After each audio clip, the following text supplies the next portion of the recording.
Hello and welcome to Sodanonymous. I'm your host, Sodanonymous.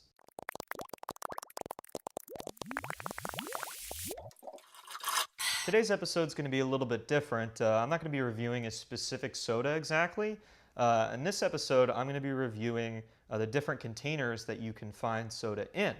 So what I've got with me right now is I've got a can of Coca-Cola, I've got a plastic bottle of Coca-Cola, and I've also got a glass bottle of Coca-Cola. Now, for all three, these are all high fructose corn syrup variants, so it should be the same product. These are also within the same expiration period, so they're all nice and fresh. And all I'm going to do is just crack them open and see if I can perceive a taste difference for each one. What I'm also going to do is sort of go over my experience with each container, sort of detailing what I think are the pros and cons of each.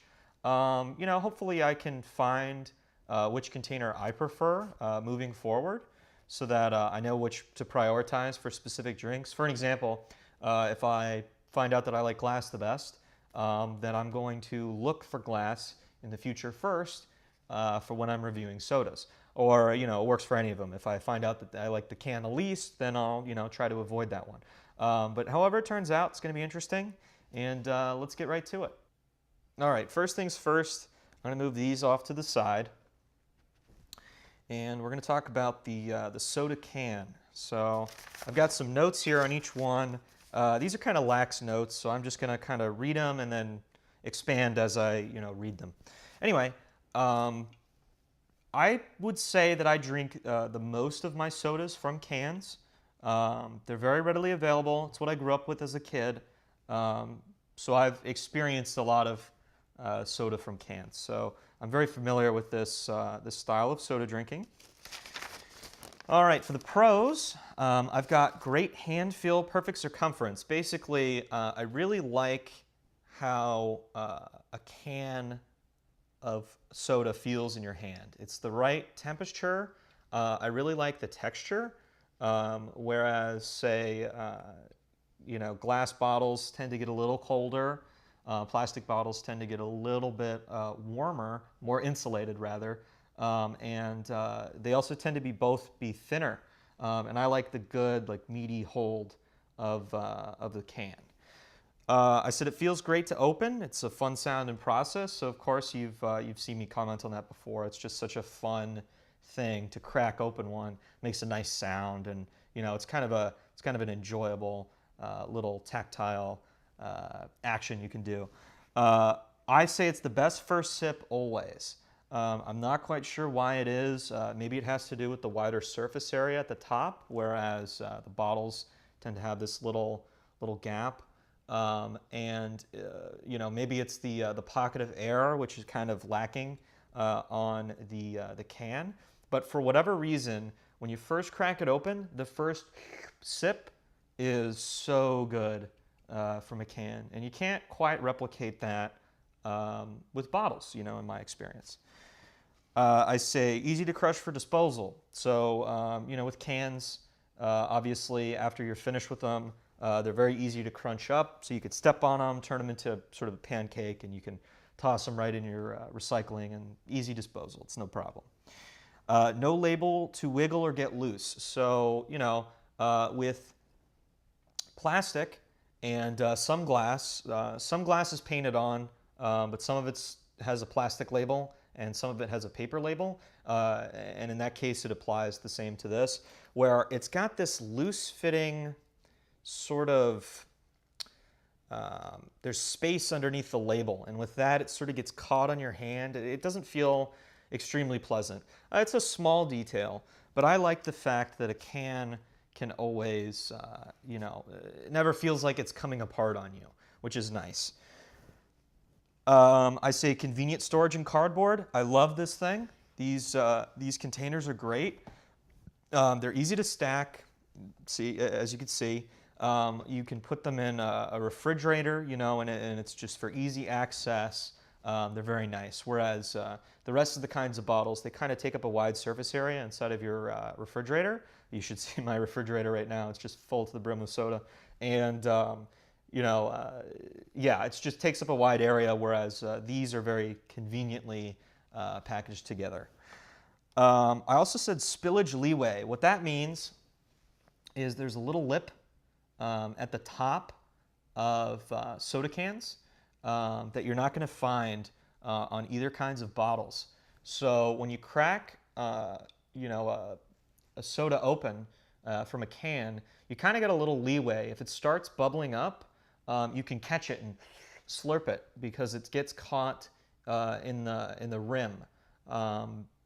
I've had that save my butt on a couple of occasions, more than a couple of occasions, pretty frequently actually. So that little lip is great. With bottles, it's just going to go over. You're not going to be quick enough to get it, so you have to kind of diffuse the situation before you open it. In terms of cons, I said hardest to see if it's ready to blow. Basically, with bottles, they're clear, so you can kind of see, if it's bubbling, if your friend shaked it up, or if you dropped it, or if it came out of the vending machine too hard, or whatever.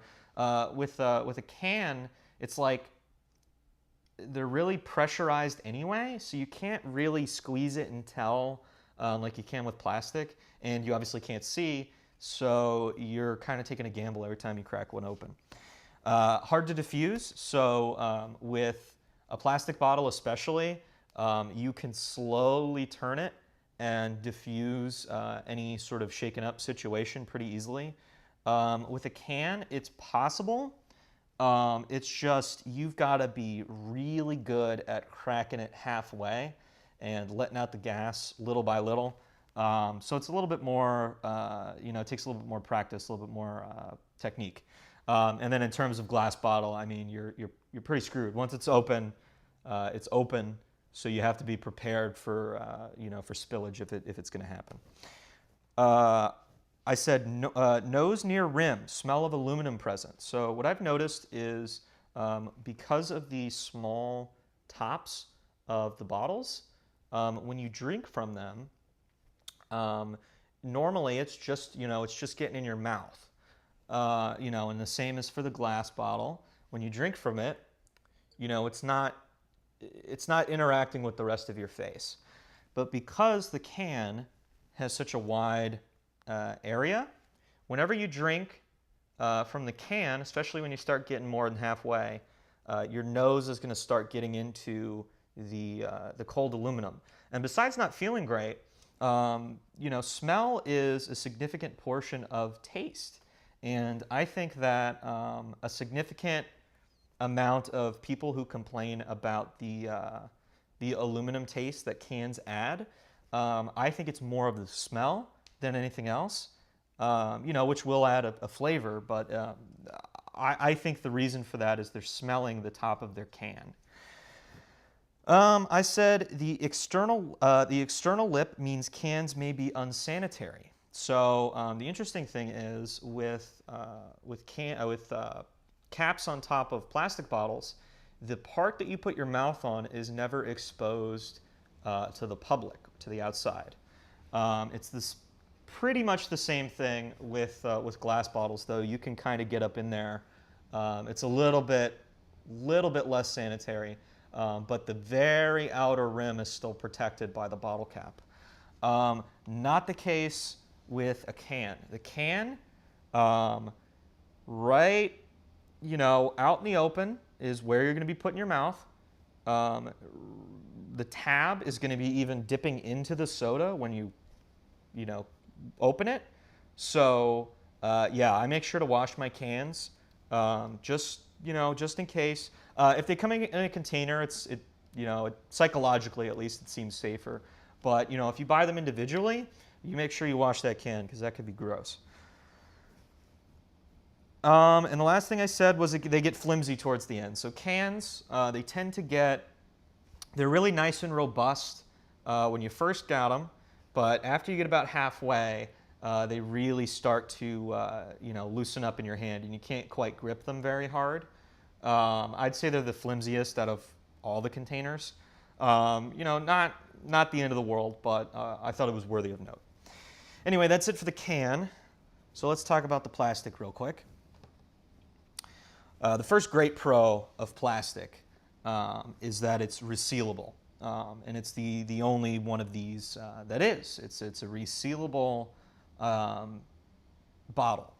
And with that comes the most sanitary lip design. As I mentioned before, it's not exposed to the elements, so you don't have to worry about any of that. It's the easiest to diffuse because you can kind of gauge it and let out the hiss, as necessary. So that's very convenient. Super easy to open. I would say it's the easiest to open out of any of them. Even a kid could open this. It's easy to reuse for fun projects like bottle rockets and whatnot. Usually when you see arts and crafts projects related to Coca-Cola, they're going to be with the plastic bottle, like I said, bottle rockets and that sort of thing. And of course, they're available in a 2-liter, so you can get it in a big party size, which is nice. I typically don't buy 2 liters because I don't drink soda fast enough to justify the diminishing carbonation. But it is nice if you're having people over or if you're making it a mixer or whatnot to have a big old 2-liter bottle, and that's only going to come in plastic. The cons: less convenient storage. When you buy them, they come in these like O-ring packs, and that is just the worst. They're dangling around. It's tough to get one out when you're trying to get one out. Apparently, it's terrible for the environment. You got to clip them. I learned that when I was a kid. And yeah, they're just, I don't like the containers that they're in. Probably the least out of any of these. They're the most prone to knocking over by far. Now, I don't know if this is just anecdotal, but from my experience, I've knocked over more plastic bottles for soda than any other, by far, by far. And I think it has to do with these peg legs. I'm not quite sure why they do it like this. It could just be because plastic is so flimsy that they need to sort of bunch it up at the bottom to make it work. But yeah, these things knock over so easy in comparison to the rest. It's great that it's got a top, so it kind of balances it out. You're not spilling it every time. But still, I think these fall over really easy. They're pretty flimsy. I would say that Coca-Cola has definitely improved in this regard. In 2009, they introduced this material called plant bottle. What happened was they're called PET plastic bottles, and they're typically made from petroleum products. What the Coca-Cola company tried to do is they tried to make a more ecological container. So they took 30% of the petroleum out and they replaced it with plant products. I believe it was sugarcane waste was turned into plastics.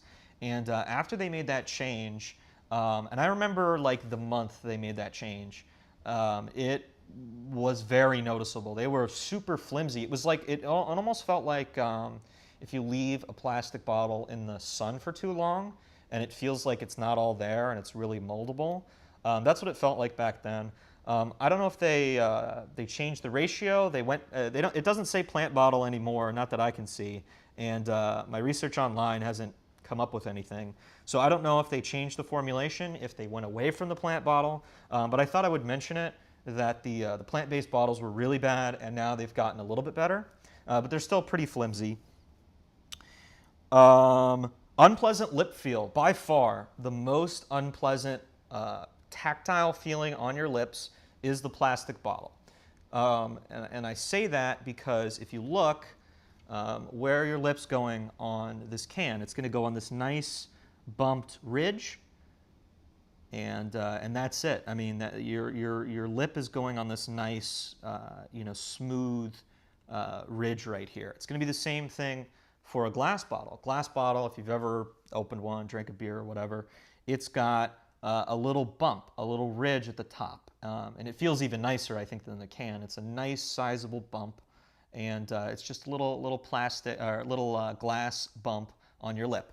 Now with the plastic, they have a little rounded edge, but it's not a bump. It doesn't protrude. And also the screw part that allows you to screw the top on and off, also is going to touch your lips. So you're going to get this sort of a serrated edge on your lips. So whenever I drink from the plastic bottle, I make sure not to do any rotational movement, or else it's just going to rip up your lips. You can't store it in the heat. I like an occasional lukewarm to actually warm soda on occasion, depending on the soda. I like a room temperature Dr. Pepper, a room temperature Coke on occasion. And with cans, you can do that no problem. You know, back at my old house, we used to keep soda in the laundry room. And as a kid, if I was, you know, feeling adventurous, I would actually grab one out of the laundry room rather than the refrigerator because I wanted, you know, that warm soda taste. And it was never a problem with cans. Same thing with glass bottles. You can have those at room temperature and it's no problem. Plastic. Plastic will just get nasty, especially if it gets hot. It's just the worst. So yeah, you always, if you're drinking cold soda, it's fine. If you want to drink room temperature or hot soda, don't bother with plastic. All right, we're getting right through this. Now, we're going to talk about glass. And I should clarify once again, because this seems to be a common misconception. This glass bottle is not cane sugar. It's not the Mexican Coke. A lot of people seem to think that all Coke that comes in a glass bottle is made with real sugar, and that's not true. This is high fructose corn syrup. They come in this little dinky bottle, which is cute. But anyway, yeah, I just wanted to clear that up. These are all the same product. All right, in terms of pros, the first thing I said is a sense of authenticity. And that's kind of nebulous, but basically what I mean is you kind of get this like psychological boost from having glass. You know, it's the way soda's meant to be. It's what it came in originally. You know, there seems to be sort of this this emotional attachment to glass that people seem to have, and you know, I've got a little bit of aspect to it. It's cool to think that I'm drinking a Coke like my grandfather drank a Coke. Solid construction. You could squeeze this thing. If it's full, you can squeeze this thing if it's empty, and it's going to be rock solid. You never have to worry about compromised construction. That's no problem. All right, another interesting thing is you can tell when the soda is perfectly chilled in a glass bottle. When you're chilling, you know, from a can or from plastic, you know, you start to get condensation on the outside, and that's nice, but you kind of have to do it by feel. To sort of get the temperature that you want, but you know when glass is perfectly chilled because it has a little frost on the outside, and that's how you know like that you have the perfect Coke. So so that's a cool indicator, a little thing. I've got fun to collect the bottle caps. So you can technically collect the bottle caps from the top of plastic containers, but they tend not to be unique. They tend not to be interesting. So I don't really see the point. Same thing with aluminum cans, like the tabs. You might see a different one on like Monster and stuff, but you don't really see people collecting soda tabs. But bottle caps are really cool. And yeah, you could start a whole collection of those. And yeah, each brand tends to have their own, and different flavors tend to have their own, and they're really cool. So bottle caps are nifty. Stays fresh the longest by far. What I mean by that is, in terms of expiration date, the longest is going to be glass, so you can kind of keep that around for quite a while, and it's going to remain bubbly for quite a while. Next is can. Cans are pretty good, fairly average. They will last quite a while as well, but not nearly as long as glass. And then last is definitely plastic, where plastic will go bad quick. So, you know, you buy plastic to drink that time. If you're storing soda for later, maybe you find a very particular soda that you like and you just want to buy a year's bulk supply, you want to get glass if you can. If not, can. Don't do it in plastic. All right, and the last thing I was going to say for pros, painted labels are about as good as cans. They're not going to wipe off. They're cool. They're really nifty, and they feel nice in your hand. They don't have the looseness that a plastic one will. But transitioning into the cons, Paper labels are even worse than plastic labels, and there's a lot of glass bottles, especially the independent companies, that will use paper labels, and they just rip off in your hand. They get the ink all over your hand. They're terrible. I hate them. I wish they would stop using them, but they're independent, so that's how it's going to go. But I hate paper labels, and yeah, that's a big con. They tend to be pretty common with glass. All right, lots of inconveniences. Let's bust them open real quick. Inconvenient to open, especially pop tops. Whenever you approach a glass soda or beer or anything like that, first thing you got to ask yourself is it a twist off or is it not? And you don't have that confusion with other kinds of containers. But first you got to wonder what kind of container it is. If you're lucky enough to have a twist off, well, you're either gonna cut your hand a little bit, or you're gonna have to use your shirt and do that way. If it's not, then you've got to get a tool or do a trick with, another bottle or a table or, a lighter. I've seen people use crazy stuff. Yeah, and it's just, it's cool. It's inconvenient. It's really inconvenient. It's inconvenient to store. They take up space. Like I said before, they got a really big sort of a surface area when you put them in your refrigerator. So if you're looking to buy a lot, you can't quite stack them like you can with cans. Generally, you can only buy them individually, especially for smaller brands, not like Coca-Cola. So they tend to be more expensive. Glass tends to be more expensive anyway, but it compounds when you buy them individually. The 6-packs don't do much to stop the inconvenience because you can't stack 6-packs. So that's unfortunate. They're inconvenient to dispose of. So you can crush a can down into a pancake. You can flatten a plastic bottle pretty good. You can't do anything with this. So it's going to take up a lot of surface area in your recycling bin, hopefully, recycling bin. Please recycle, guys. Whenever you put it in your recycling bin, you can't just toss it because it might break. If you put it in there, you can't toss things on top of it because then it might break. So it really becomes a much more tentative process once glass is involved. There's cup holder trouble. So I've noticed that in terms of cup holder compatibility, cans tend to be the best. Plastic bottles tend to be the second best. You can argue first best because it's resealable, but I'll say in terms of the actual cup holder itself, this is second best. And by far the worst is glass. And it's not even just the size. A regular sized one would have just as much problems. And I think it's to do with weight. They just are so heavy that when they jostle around, they're much more likely to spill over in a car. So yeah, you have to worry about that. One more thing that's kind of funny, it might just be a me thing, but I'm going to explain it anyway. I describe it as like a public beer factor. What I mean by that is if I'm driving and I'm sipping on one of these, I don't have it in my head that a cop's going to see me and think I'm drinking and driving. Same thing with this. If he sees me like this, it's no problem. If he sees me with one of these, maybe he starts asking questions. And, like I said, it might just be a me thing. But especially not Coca-Cola, because Coca-Cola tends to be very distinct. But like a standard, especially a root beer, which is a dark brown one, it looks straight up like beer. So, it kind of looks like you're drinking outside. And I like to drink soda while I'm driving, so, that's a bit of a problem for me. And last thing I'm going to say before we get into it, we've been talking long enough, it's impossible to diffuse. So if these are shooken up, you're kind of screwed. You can wait, and that's about it. You can pop it open and put it over your mouth and hope for the best. But yeah, I mean, you can't slowly turn it up. It doesn't work like that.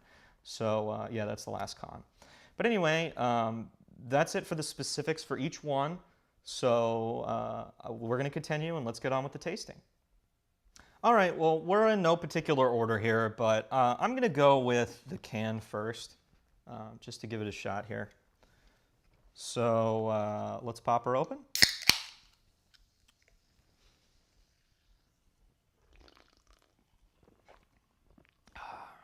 The first sip from a can. I always say it. Good Coke. Okay. Oh, wow.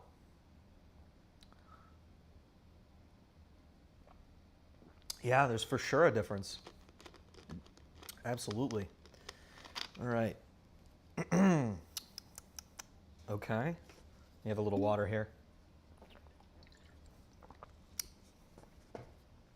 Last but not least, the crowd favorite, glass.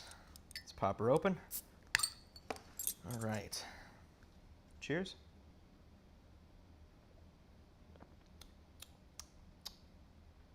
Okay. All right, well, first things first, I'm going to move plastic off to the side because I definitely taste the difference there. These two are definitely a lot harder to tell. So I'm going to compare the two real quick and we're going to figure it out. The main difference between these two is that the flavor of the Coke is affected by the aluminum in the can.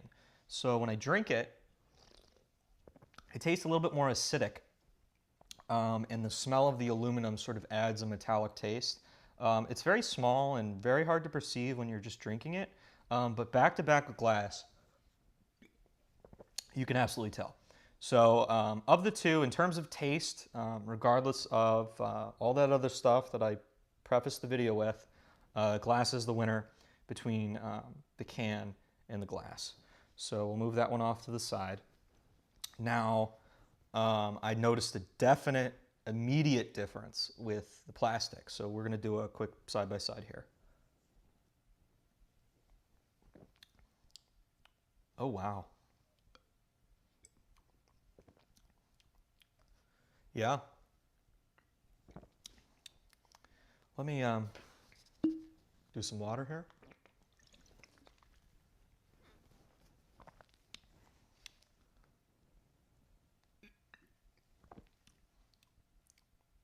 Yeah, no, there's definitely like a chemical little undercurrent that's added to the plastic. It's not huge or anything, but it's enough to be noticeable. That's bizarre. Um, I would describe the chemical taste as almost like it's almost like a little bit of sour. Not the same like lemony taste that I've been describing previously. It's more like a candy sour, but it's also got a chemical tinge to it where it's clearly not natural. But yeah, the plastic definitely tastes the worst. In terms of carbonation,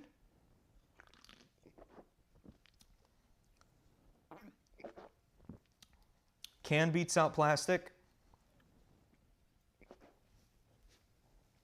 Oh my. Glass beats them out all the way. So glass wins on taste, glass wins on carbonation. In terms of temperature, they were kept in the same place.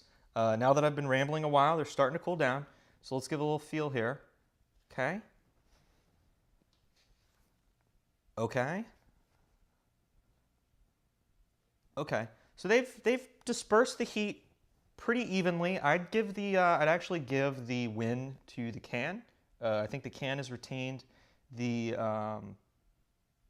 they dispersed the coolness rather. They've let in heat, but I would say the can has kept its chilliness the most.